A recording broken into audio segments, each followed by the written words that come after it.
I finally decided to upgrade to Moho 12. I've had it a week now and just wanted to take this opportunity to give you guys my thoughts and opinions.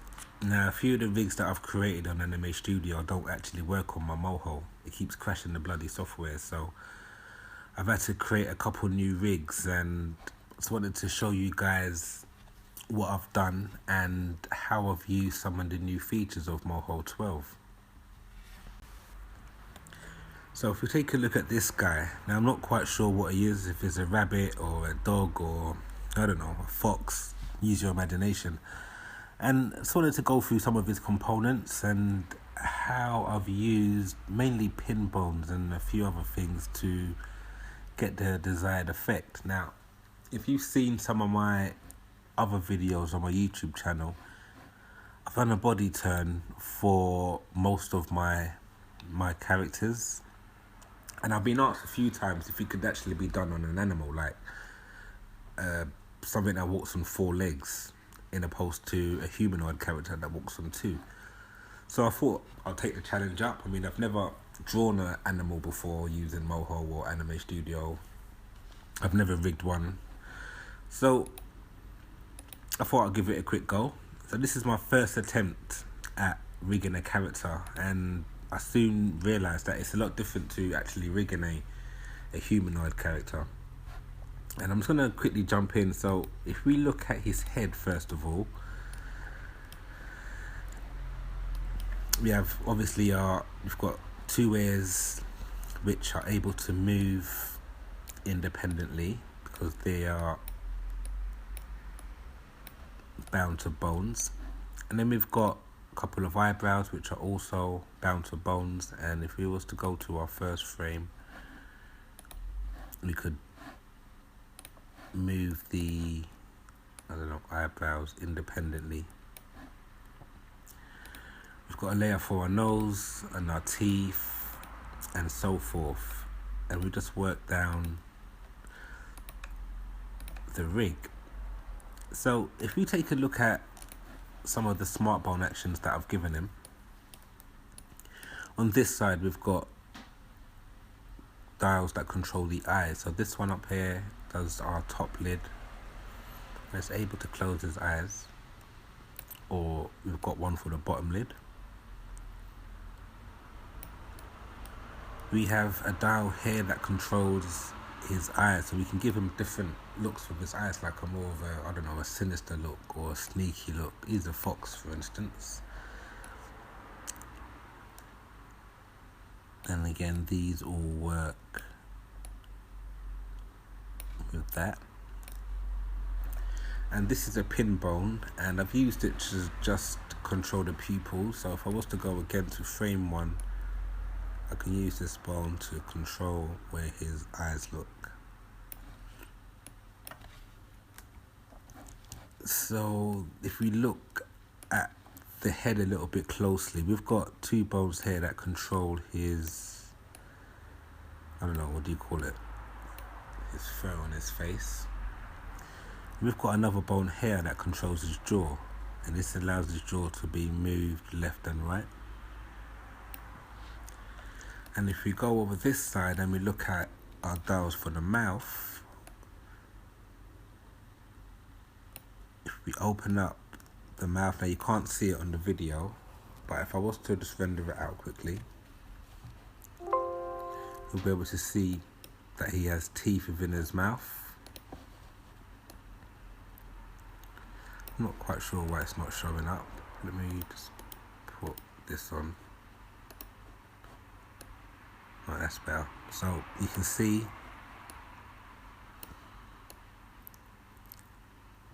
if I use these dials, I get different mouth shapes, and I can use them in conjunction with each other to get different looks for my character. And if I go up to this side, we have a down. You can look all the way down, or we can have our character look up. And our last dial here is our head turbo, and we can have a character look either way. And if I continue to use our jawbone, he can open his mouth and talk in whatever direction he's facing.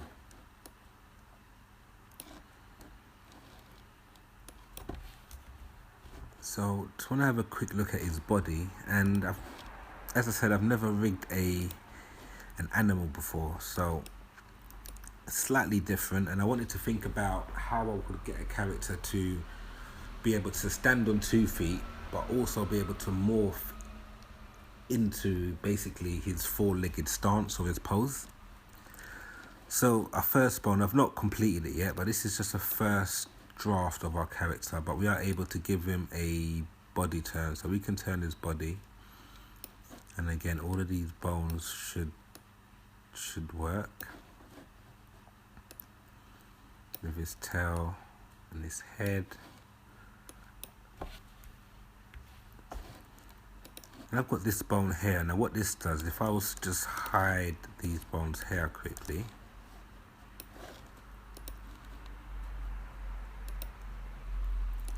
if I use this bone, it brings our character down into his forward facing position.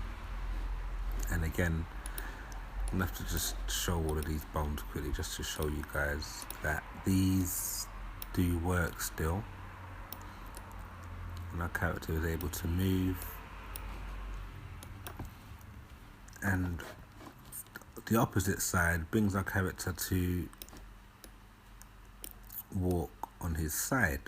Now if I was to get his head, use our head turn bone.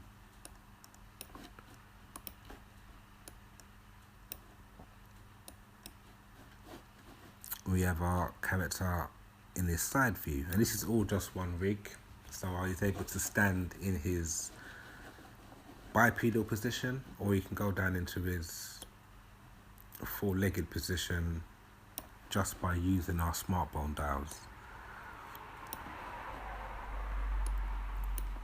Now usually I use normal bones for target bones, but I've decided to test out pin bones for our targets, and they work fine. I mean, my only issue with the pin bones are I wish I could make them smaller, and maybe I can, I just haven't figured out. I haven't really looked into trying to do it, but they do seem a bit big sometimes, and I just want to make them smaller if I could.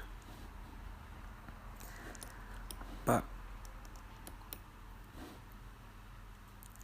this generally is the character, and I've given him a quick side-on walk cycle just to show you guys that he is actually pretty functional. I mean, this is a first attempt, and with a little bit more practice, and I guess if I was to do it again, I'll probably be able to get it working pretty good.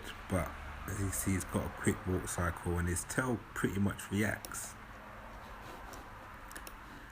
to his movements.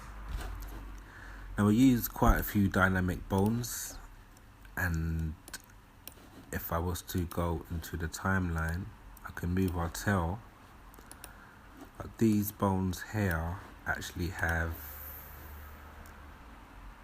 where is it, bone dynamics, which allows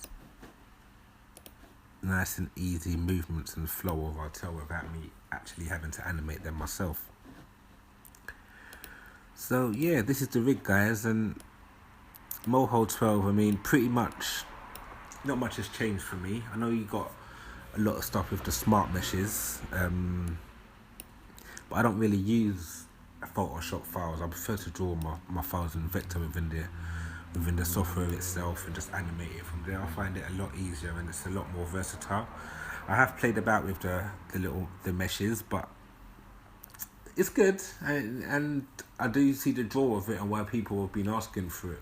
It's just not something that I'm going to be using right now. I mean, I've seen quite a few effects of people doing 2.5D per se, but it's not real 2.5D. It's just movements of of points, whereas these rigs here, you get a lot more variety of movement within it. So yeah, I'm going to wrap it up here. I hope you guys enjoyed the video. I didn't really touch too much on the features of Moho because, as I said, there isn't too much that's changed. I mean, the colour scheme kind of threw me off a bit. I was so used to using the light grey that looking at this and it was a bit orange and grey just kind of put me off, but you seem to get used to it. Another thing that quite annoyed me was the mouse wheel. In the other version of Anime Studio, the zoom in and out for the mouse wheel was opposite, basically. So to zoom in you'd roll back, and to zoom out you'd roll forward, and now they flipped it. So that was quite annoying at the beginning also. But apart from that, not much has changed. There are a few nice little touches for the timeline and the layers, but again, I don't think it's worth upgrading for that. The tail was drawn with sketch bones, and it seemed to work pretty good. I just drew from here, and it seemed to put all the bones in the exact places that I need them. And I'm not sure if it done it by figuring out where my points were, or it just done it by accident, but I was quite impressed with the results for that. But again, all of this could have been done on Anime Studio 11. I didn't need to have Moho 12 to achieve this rig,